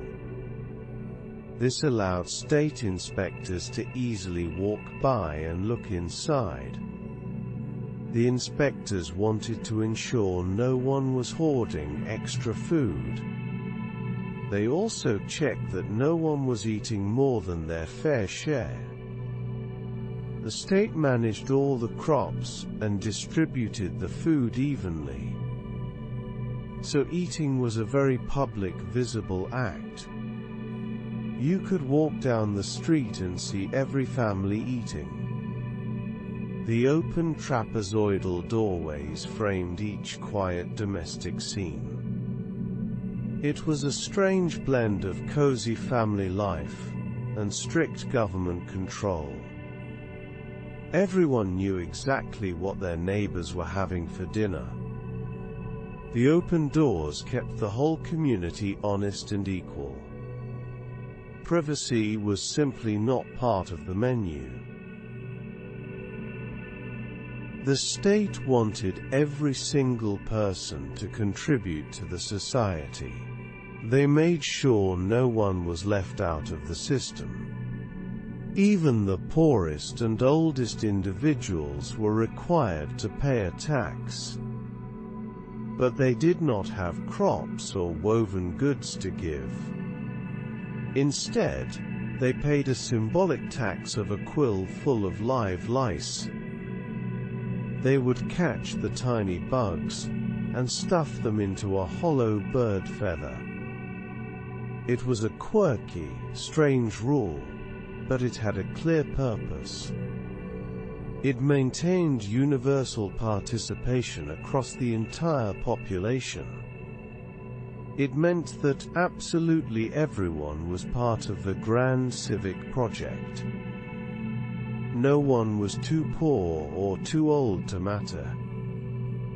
Handing over a small feather of bugs was a quiet act of belonging. It tied the weakest citizens to the most powerful rulers. The empire ran on these tiny, strange details. Every single person counted. Keeping track of all those taxes required serious math. Before recording numbers on their famous knotted strings, they used stones. Record keepers performed complex calculations using a tool called a upana. This was a grid-like stone board with carved geometric compartments. The accountants would sit quietly in the soft afternoon light. They moved small pebbles or colorful kernels of corn around the grid. Each little box represented a different mathematical value. By shifting a single corn kernel, they could add or subtract huge numbers. It was a highly visual, tactile way of doing math. You can imagine the soft click of stones on the carved board. The work was silent, focused, and incredibly precise. They counted bags of potatoes, miles of road, and feathers of lice. The whole vast economy was sorted on these small stone trays. The math was something you could actually touch and hold. They also kept a very close watch on the passing of time. The record keepers tracked the days using a complex lunisolar calendar. They carefully observed the gentle shifting phases of the moon. They also watched the long shadows cast by the sun. By combining these two cycles, they created a perfect schedule. This allowed them to align their agricultural cycles with the changing seasons. They knew exactly when the heavy rains would finally arrive. They knew the precise day the freezing frosts would begin. Stone observatories were built to catch the light at specific angles. The moonlight would cast soft, pale shadows across the perfect masonry. Time was not just a number, it was a physical shadow on a wall. The calendar was a quiet dance between the sky and the stones. They built their whole lives around the slow turning of the stars. The sky was their clock. When the sun and moon shone, they saw something sacred. To these people, gold had absolutely no monetary value at all. You could not use it to buy food or pay a tax. Instead, they considered gold to be the literal sweat of the sun. silver was seen as the gentle, shining tears of the moon. Both metals were used purely for their aesthetic and religious beauty. They hammered the gold into incredibly thin, glowing sheets. They attached these bright panels to the dark stone walls of temples. When the morning light hit the walls, the whole room seemed to catch fire. The metal was just a way to capture the light of the sky. It was a material of pure devotion, not a symbol of greed. The shiny surfaces reflected the quiet glory of their gods. The true wealth of the empire was the light itself. The nobility wore this sacred metal to show their high status. They wore heavy, intricately carved gold and silver ear spools. These large, shining discs were pushed through their earlobes.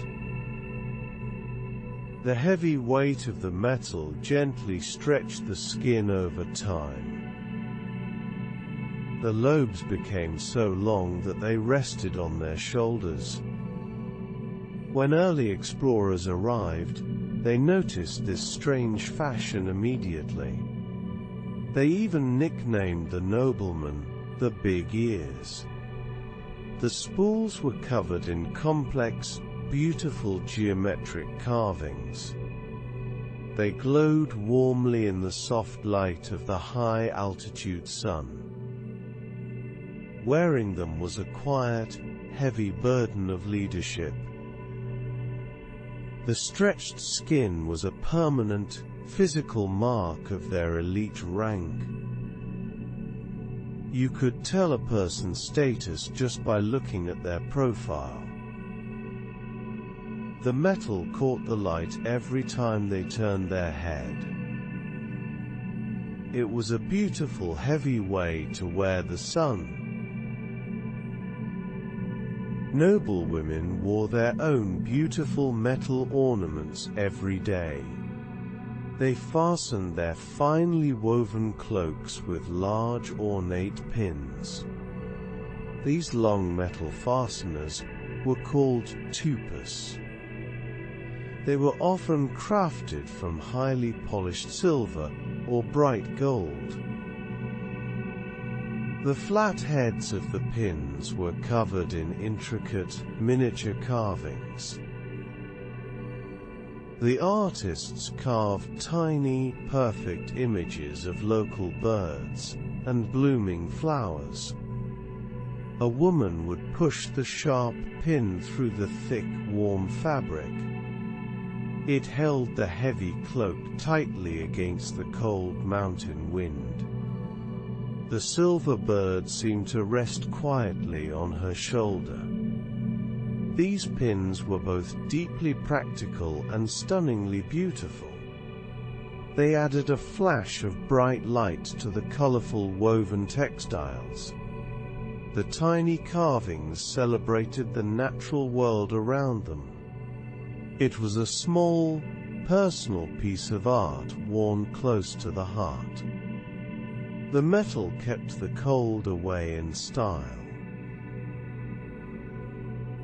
But the most precious material was not gold or silver at all. It was a spiky red oyster shell called the spondylus.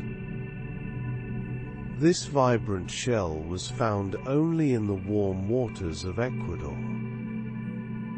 It was valued much more highly than any shiny metal.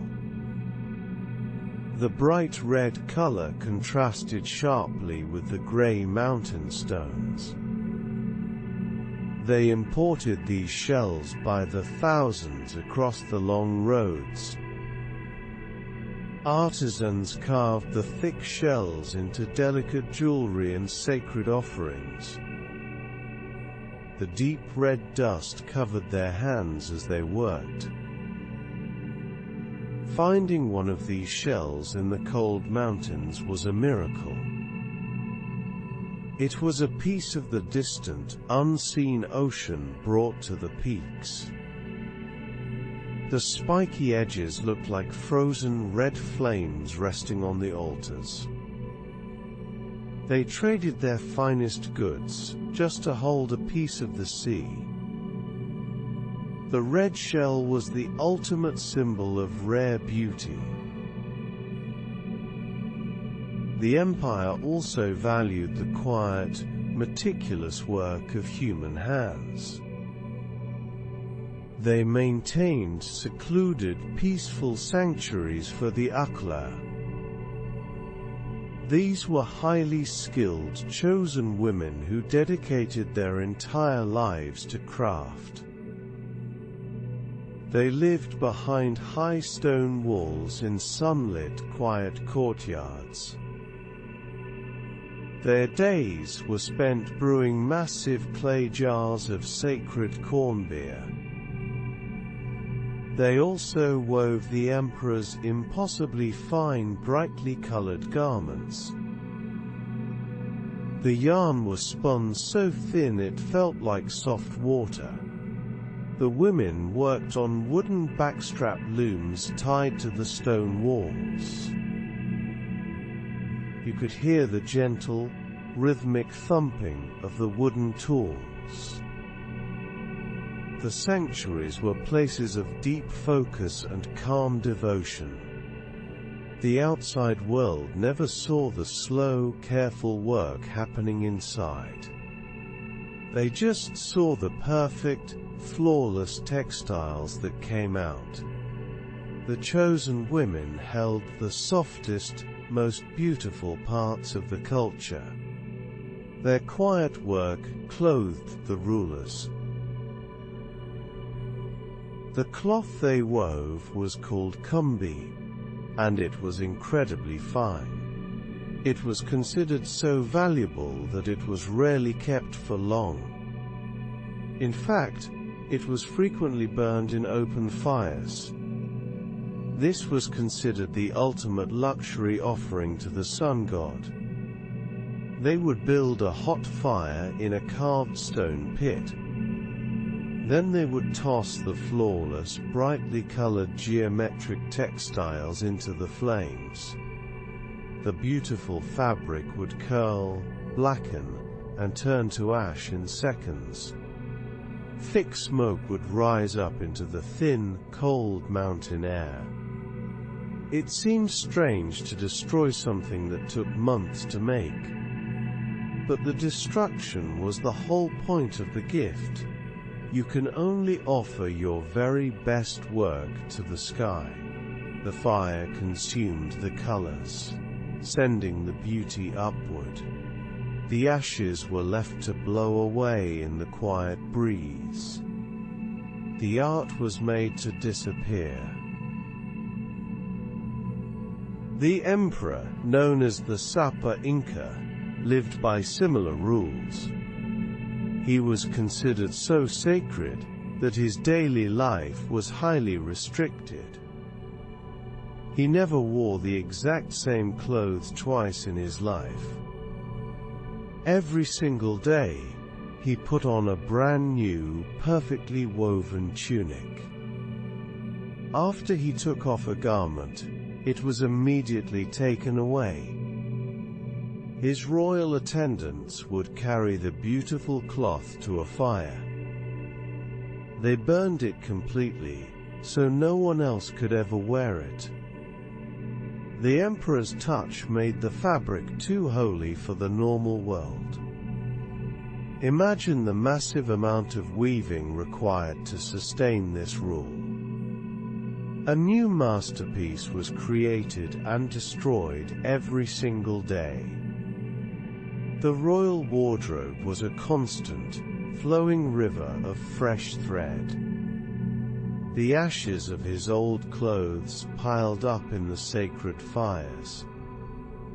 His power was shown by what he could afford to lose. The artisans also made magic out of simple wet clay. Potters crafted ingenious, beautiful whistling water jars. These vessels were often shaped like small, plump Andean birds. They had hidden internal chambers and narrow, clever air passages. As you poured liquid out, the shifting water displaced the air inside. This forced a tiny breath of air through a hidden whistle. The jar would create a gentle, melodic sound as it poured. It sounded exactly like the call of a local mountain bird. The pitch would change slightly as the water level dropped. Pouring a drink became a quiet, musical performance. You can imagine the soft bird call echoing in a stone room. It was a playful, brilliant piece of hidden engineering. The potters brought the clay to life with just a little water. The jars sang a sweet song every time they were used. Water was also used for quiet relaxation and deep healing. In the northern city of Cajamarca, there are natural thermal springs. These steaming pools are known today as the baths of the Inca. The hot water bubbles up from deep inside the earth. It fills perfectly square, carved stone pools with soothing heat. Emperor Atahualpa was relaxing and fasting in these very waters. He was resting his body in the gentle, rising steam. It was a peaceful, quiet morning in the cool mountain air. But then a messenger arrived with very strange, terrifying news. Strange bearded men riding giant, unknown animals had just appeared. The emperor was sitting in the warm water when his world changed forever. The steam kept rising, completely ignoring the panic of the moment. The stones of the bath are still there today.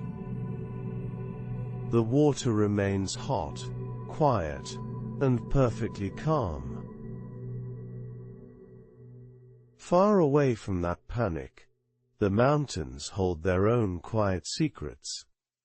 At the northern edge of Machu Picchu rests the sacred rock.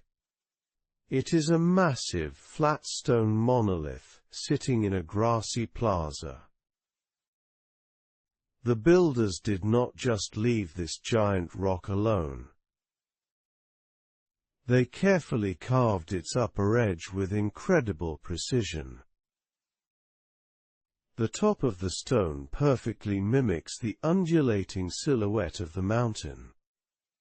The peak rises directly behind it, matching the rock exactly. When you stand in the right spot, the stone and the mountain align. It is a beautiful, silent tribute to the landscape itself.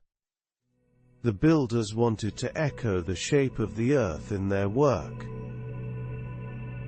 The rock looks like a miniature shadow of the giant green peak. It sits there quietly in the soft morning mist. It is a perfect mirror made of solid, heavy stone. The mountain recognizes itself. Just a short walk away is another brilliant stone illusion. It is known today as the Condor Temple. The builders used two massive, angled natural rocks that were already there. These giant stones look exactly like the huge wings of a bird. They sweep upward into the sky, ready to take flight. On the ground between them, the builders added one small detail. They carved a flat stone to form a perfect head and beak. When you step back, the entire giant bird suddenly appears. It is a clever, quiet, optical illusion built into the city. They did not build a statue, they just helped the rocks become one. The condor seems to be resting on the ground, waiting for the wind. The natural world and the carved world blend together seamlessly. It is a playful trick hidden in the serious architecture. The stone bird never flies away. The empire reached its quietest, most extreme limits high in the clouds. The highest archaeological site in the world sits atop Mount Titicaca. It is a small, simple stone shrine, located over 22,000 feet up. The air is incredibly thin, and the wind is freezing cold. It is a place so remote that very few people ever saw it. The builders climbed above the clouds to leave their final offerings. Because it is so cold, the freezing temperatures perfectly preserved everything left there.